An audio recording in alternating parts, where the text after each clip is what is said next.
everyone. Welcome to Soulful Sunday Morning Mantra. It's been a minute since the morning mantra was on a Sunday. So welcome to Soulful Sunday Morning Mantra. Today's topic is, well, first of all, I'm Tumba McKindy. I am aka the Agape Love Speaker, aka the Bridal Designer. Um, so if you're getting married within the next 6 months, make sure you go to ntumba.ntumba.com, just like the social media, Facebook, Instagram, tumba.ntumba.com. Okay, so the question of the day is, okay, so men and women, we talk, but do we communicate? So the topic is communication styles.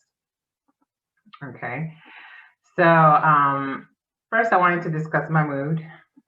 So the mood part of morning mantra is talking about how to take care of yourself. Okay, and I usually have a train story if you've been watching me for a while. So I have a train story today. So I was walking out the train, and it was about what 1 p.m. broad daylight, right? And there's this dude who's walking ahead of me. So he kindly stopped right by the tree, and he kindly just removed his removed his pants. Well, he had shorts on. Removed his shorts and kindly started to poop. Right? And so all I heard was right. I was like, oh, these are about to get hectic, right? So I started walking quickly, right? As I was like, walking quickly. So, growing up in New York, I'm used to guys just taking a piss, after a club, whatever, 6 o'clock in the morning, they just take a piss on Fifth Avenue by a building. But this is leveling it up, And so, I was ready to call the pop out. I'm always ready to call the pop out. I'm a Karen, right? Actually, my middle name is Karen. So all the slim Karens, please stand up, But then I was like, why should this guy get killed by the popo just because he pooped on the tree, right? So the point is not to, like, as human beings, we are reactive. We're reactive beings, right? But in order to keep your peace, you don't have to react to everything. You don't have to react to everything, and that's how you keep your peace. And so I was like, yeah, I'm not gonna call the fuck on this black guy just because he poops. What if they kill him over that? And the only person that's gonna be on my side is Candace Owens. Okay, she's gonna be like, but he pooped on a tree. Come on, he's a criminal, right? You know how she talks. But anyway, I figure, we don't have to do all that. Just keep your peace, right? We don't have to always be so reactive. All right. So moving along to communication styles, right? So communication styles, there are four main ones that I jotted down. No, actually, I jotted down 5 ones. So there's passive, aggressive, aggressive, passive, and assertive, right? So I'm gonna tell you something that came up the maybe last 2 weeks or a week ago, and then I could describe I'll give you an example of each communication style. Okay, so we have passive. Oh, passive, I could use my first relationship. right? So passive, I felt I was very passive in my relationship, my first relationship, because I didn't know how to express myself, and he was always like he was like really good at expressing himself. He had really good communication skills. Um, and so he would tell me what he'd want to hear, which is normal to tell him that I love him, right? Um, and I wouldn't know how to say it. I didn't know how to express myself. I was like, I love you. I, I, right?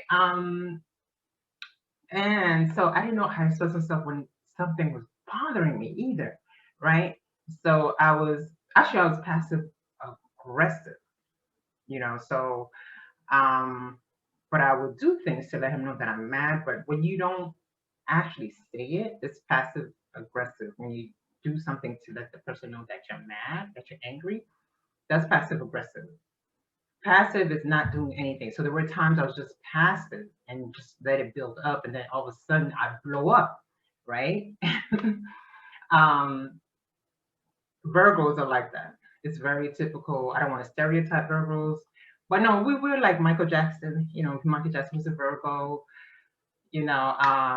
We tend to, unless we kind of learn it along the way, tend to people please, and I mean, I had to learn not to do that. I had to like grow out of that and be passive. And I would say, I mean, but he felt that I was the most difficult girl he's ever dated. Sometimes I wonder if we're in the same relationship, you know. But I think it's because he was controlling. He was you fall in love with your dad. He was controlling, and I felt he was to a certain extent he was it was verbal abuse, and till today he doesn't even realize what that was.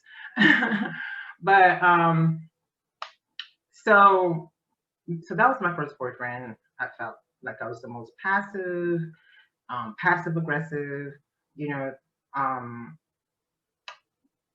aggressive, meaning you're doing something to let the person know, but you're not actually saying it. So you're being aggressive versus passive because you're not saying it.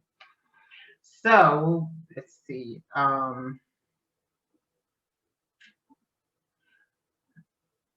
Next one is, so we got passive aggressive, and then aggressive passive. Aggressive passive is when you bring it up in already in an angry tone, and then when the person wants to discuss it further, you kind of brush it off.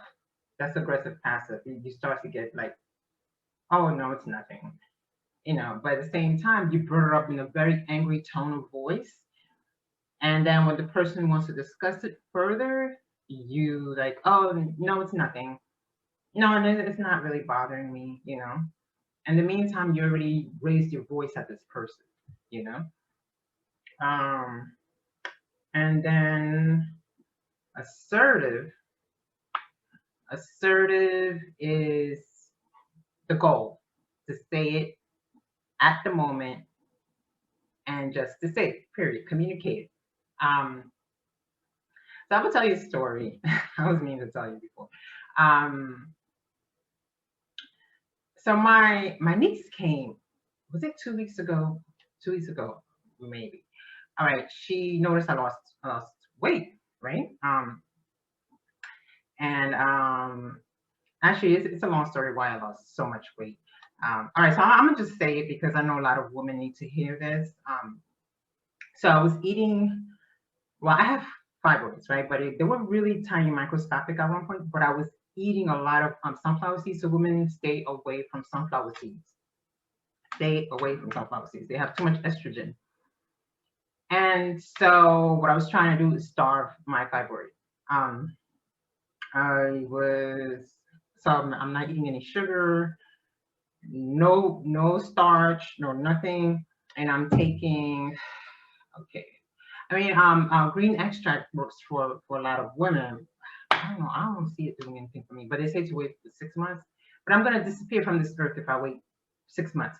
Um, and so green tea extract, it motivates your it stimulates your metabolism, and that's what makes you lose weight because your metabolism is like stimulated, and I lost weight so quickly, like I could see my ribs and all this, right? But anyway, let me just, it's a long story. So my niece noticed I lost weight, and she was like, "You look thinner than before, auntie," right? And all the other family members never said anything. I could have been on crack, okay? I could have took up a crack habit, you know. No, they probably were, because women, like we're always pressured to be this weight, that weight. In the Black community, pressured to be curvy, and in the media, you're pressured to be this thin, you know. So it's like I think people get that, don't talk about a woman's weight. But anyway, so and then in the past, this is a long story. I'm not gonna say everything because it's just gonna be too long. All right. So in the past, like in the recent past, I had the most traumatic thing happen to me in my whole entire life, like really traumatic thing. And so I had to move and all this and that. So my brother-in-law didn't take what was happening to me seriously, and he kept joking about it. He was like not taking me seriously, right? And so, and at the time, I was always infuriated with him. And so my niece said something about my weight, right? And then she made a joke about it. And I thought that, so I started calculating, all right? So I started calculating. I was like, the only way that she would make a joke about my weight, right, is if she talked to my brother-in-law because he was the one making fun of me in that situation at that time. So I was calculating, right? And so I was like, I was infuriated, right? So I didn't say anything to my niece, right? I was like, I'm gonna call my brother-in-law, right? Ooh, I'm gonna like all this stuff was going through my brain. I was like, that was the most traumatic time, and he's making fun of it. And he did talk to my niece about it, and I was like, all these stuff started going through my head, and I was like, oh, I'm gonna tell him off. I'm gonna call him. I'm gonna tell him off. I'm, hurt people, and I'm hurting. I'm gonna hurt somebody, right?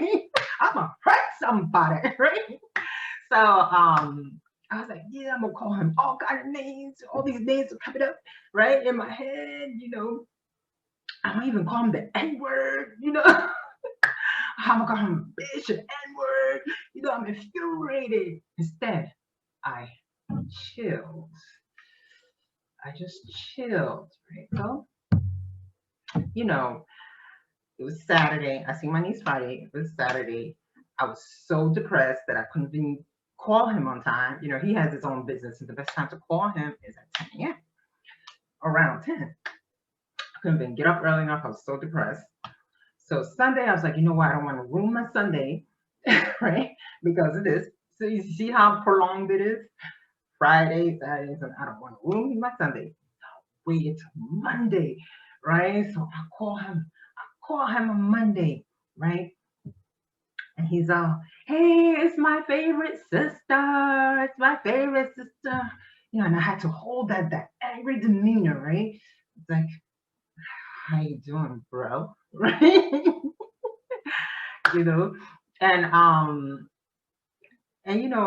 talked to him about a little bit about something, and then I went right into it. I was like, did you do such and such and such and such and such? And did you talk to my niece? Did you, And then he was like, no, what she said, that joke was just about your weight. That's it. It was had nothing to do with the past, you know, it had nothing to do with, you know, your traumatic experience, you know, it just was about the present, your weight. That's all I referred to. It had nothing to do with the past. And then he was like, yeah, she told me about it, and she was laughing, but she didn't connect anything to what happened to you in the past, right? And then, so then he was like, did you call me to make me feel bad, or did you call me to say hi? So then I started laughing. So then I started laughing. I was like, what? Both, you know, I called you to say hi, yeah, to make you feel bad. Right? So then he started laughing. And he apologized. He was like, I'm so sorry, I wasn't taking it seriously at the time, and I'm sorry, I'm human, and he really apologized and stuff like that. And then he was like, so you still my favorite sister? All right, all right, all right. All right, you're forgiven, you're right. But you see how I didn't directly ask my niece, and then it just prolonged the whole thing from Friday to Saturday to Sunday. So I wasn't assertive with my niece. Like, I should have just asked my niece directly, that direct communication, and boom, I wouldn't have to go through this Saturday and Sunday, you know. And so I did promise my brother-in-law that I would call him just to say hi. Right? I'm gonna see if I can call him tomorrow morning. Maybe I'll fit it in this. We'll see. Okay. So that's why it's important to be assertive and ask and bring it up at the moment while it's happening. That's assertive. So for the most part, I've gotten to be assertive with addressing things. Like I addressed it to him, but sometimes I don't do it at the time while it's happening, like what happened with my niece. And so, so that's an example of assertive and being a little passive with my niece. Yeah, so that's it. So the point to this whole thing is conclusion to this whole thing. Okay. For one, when it comes to communication, when someone has heard you and apologized, don't hold anything else against them. Like after that, it's like nothing ever happened with me and him. That's why, I want to call him so he knows that I've moved on. Like, I said my piece and I moved on. So when someone apologizes to you and they heard you, they heard what you said, just move on. You don't have to keep holding stuff and blah blah blah blah blah blah blah. That's like you communicated what you wanted, he heard you, move on. I'm also talking about romantic relationships. Okay, so and say it in the moment. So that's really good communication when you say things in the moment.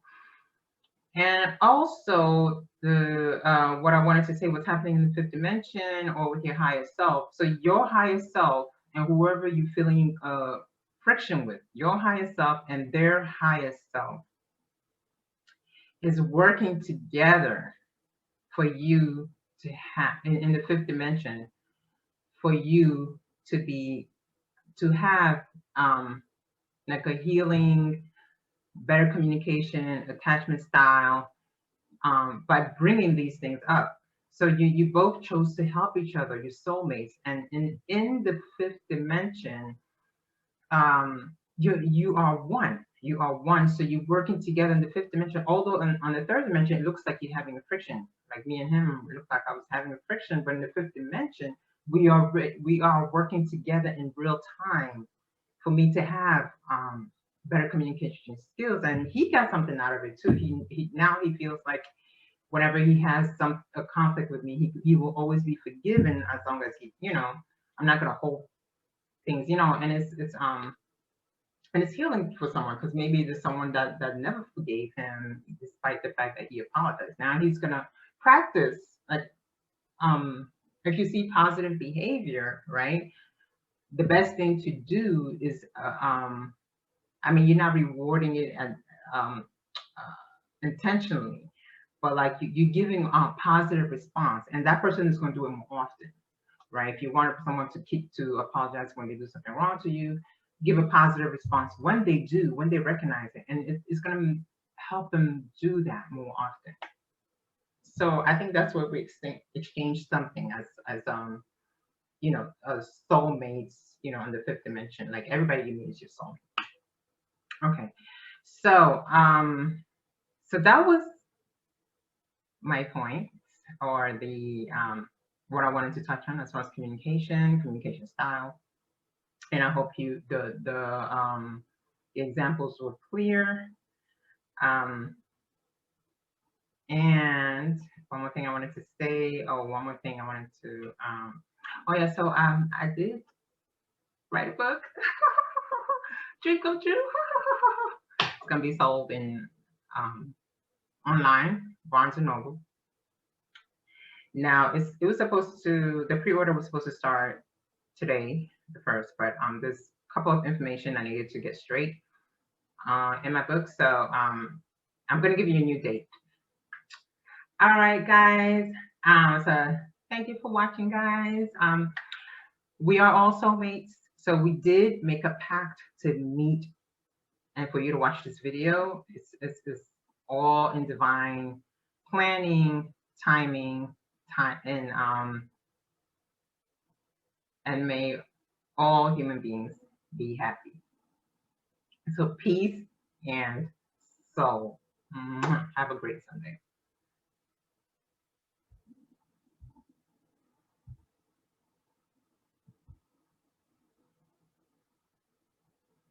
I'm gonna send you off with DPRETTY. He is bringing love back into music, and it's not just world love, yes, and everybody love. Like, he wants to bring back that romance love, true love in relationship.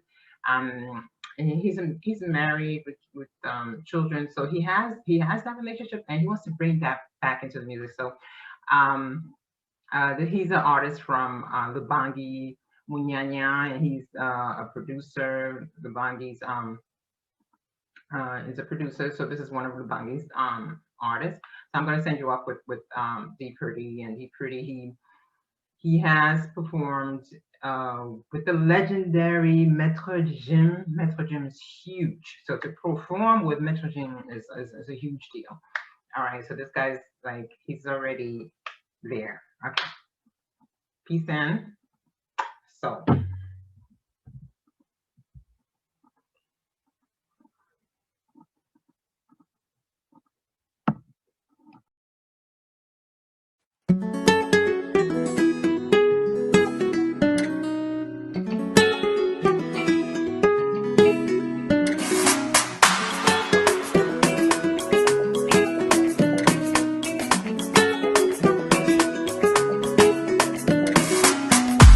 The way you walk is just like whoa, whoa. And when I hear you talk, I'm like, yeah. Your body's just hypnotic, got me feeling things I can't describe it. You know I like you in the red dress, feeling like in this life there is no stress. I wanna kiss and hold you, make